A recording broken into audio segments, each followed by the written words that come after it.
Pernahkah Anda membayangkan sebuah sistem ekonomi di mana tidak ada bos dan bawahan? Di mana keuntungan dibagi secara adil, dan semua didasari oleh rasa saling percaya? Di Aceh, sistem seperti itu bukan sekadar impian, melainkan tradisi yang telah hidup dan mengakar selama berabad-abad. Namanya Mawah. Mawah, atau yang sering juga disebut bagi hais, adalah sebuah akad kerja sama yang indah antara pemilik modal dengan pengelola usaha. Prinsipnya sederhana, pemilik modal menyediakan aset, entah itu tanah, ternak, atau kebun, sementara pengelola mengerahkan tenaga dan keahliannya. Hasilnya, dibagi bersama sesuai kesepakatan di awal. Tidak ada yang lebih tinggi, tidak ada yang lebih rendah. Tradisi ini bukan sekadar tentang uang atau keuntungan. Mawah adalah cerminan nilai luhur masyarakat Aceh, kebersamaan, kepercayaan, dan saling menghargai. Pemilik modal percaya sepenuhnya, dan pengelola bekerja dengan sepenuh hati. Ketika panen tiba atau usaha membuahkan hasil, keuntungan dibagi bukan atas dasar kekuasaan, melainkan atas dasar keadilan yang telah disepakati bersama. Indah, bukan? Dalam ajaran Islam, konsep Mawah ini sangat sejalan dengan akad mudharabah atau kirad, sebuah sistem bagi hasil yang halal dan diyakini membawa keberkahan. Di Aceh, istilah yang lebih populer untuk ini adalah dua laba, yang secara harfiah berarti membagi keuntungan menjadi dua secara seimbang. Ini membuktikan betapa nilai-nilai agama dan adat menyatu dengan harmonis dalam kehidupan sehari-hari masyarakat Aceh.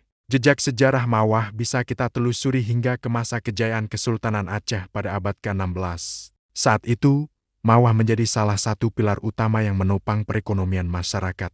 Dari para bangsawan hingga rakyat biasa, semua terlibat dalam sistem ini. Dan yang luar biasa, tradisi ini tidak lekang oleh waktu. Hingga hari ini, di berbagai kampung atau desa di seluruh penjuru Aceh, praktik Mawah masih terus hidup dan diwariskan dari generasi ke generasi. Keunikan utama dari Mawah adalah semangat kesetaraan yang diusungnya. Dalam kerjasama ini, tidak ada istilah majikan dan pekerja. Pemilik modal dan pengelola adalah mitra yang setara. Mereka sama-sama menikmati hasil manisnya keuntungan, dan mereka juga siap menanggung risiko bersama jika usaha mengalami kerugian. Inilah esensi sejati dari gotong royong. Salah satu bentuk Mawah yang paling sering kita jumpai adalah Mawah tanah sawah. Bayangkan, seorang pemilik lahan yang mungkin tidak punya waktu atau tenaga untuk menggarap sawahnya, menyerahkannya kepada seorang petani penggarap.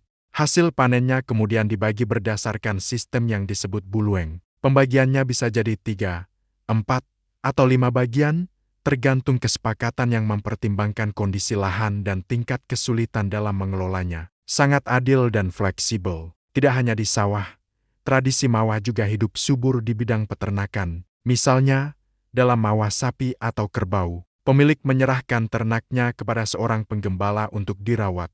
Ketika ternak itu melahirkan anak atau dijual, keuntungannya dibagi rata. Inilah yang disebut dua laba, setengah untuk pemilik, setengah untuk penggembala. Sebuah simbiosis mutualisme yang nyata. Untuk ternak yang lebih kecil seperti kambing, biri-biri, bahkan ayam dan bebek, sistemnya pun serupa. Pemilik memberikan induk hewan kepada peternak, lalu anak-anak yang lahir dari induk tersebut akan dibagi secara adil. Praktik ini banyak sekali dilakukan oleh masyarakat di pedesaan, termasuk para ibu rumah tangga, sebagai cara cerdas untuk mendapatkan penghasilan tambahan tanpa harus mengeluarkan modal besar. Mawah juga merambah ke pengelolaan kebun dan tambak ikan. Pemilik kebun kelapa, kopi, atau pinang, serta pemilik tambak, bisa menyerahkan aset mereka kepada pengelola. Keuntungan dari hasil panen atau budidaya ikan kemudian dibagi sesuai kesepakatan awal. Sistem ini punya dampak luar biasa. Lahan yang tadinya tidur dan tidak produktif, kini menjadi sumber penghidupan dan membuka lapangan kerja bagi masyarakat sekitar. Lebih dari sekadar bagi hasil, Mawah memainkan peran krusial dalam pemberdayaan masyarakat. Ia adalah solusi nyata bagi petani yang tidak punya lahan, bagi peternak yang tidak punya modal, dan cara untuk menghidupkan kembali lahan-lahan yang terbengkalai. Yang terpenting, Mawah membantu masyarakat keluar dari jerat kemiskinan dan praktik pinjaman berbunga atau riba yang merugikan. Kunci dari semua ini adalah musyawarah. Dalam Mawah, tidak ada keputusan sepihak. Segala sesuatunya, mulai dari porsi pembagian hasil, jangka waktu kerjasama, hingga rincian tanggung jawab masing-masing pihak, semuanya dibicarakan secara terbuka di awal. Tujuannya satu, mencapai kesepakatan yang didasari oleh keridhaan bersama. Tidak ada paksaan, tidak ada penindasan. Lalu, bagaimana jika terjadi perselisihan di tengah jalan? Masyarakat Aceh punya mekanisme penyelesaiannya sendiri. Masalah akan dibawa ke peradilan adat di tingkat gampong atau mukim.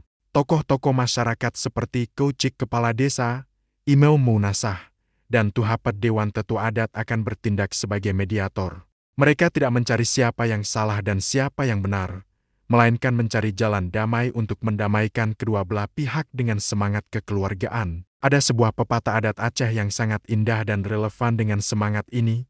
Icoko tapu jeriungeh, muka masam tapu mameh, yang rayak tapeu ubit, yang ubit tapu gaduh. Artinya, air yang keruh kita jernihkan, wajah yang masam kita buat manis kembali, masalah yang besar kita kecilkan, dan masalah yang kecil kita hilangkan. Inilah ruh perdamaian yang menjiwai adat Mawah.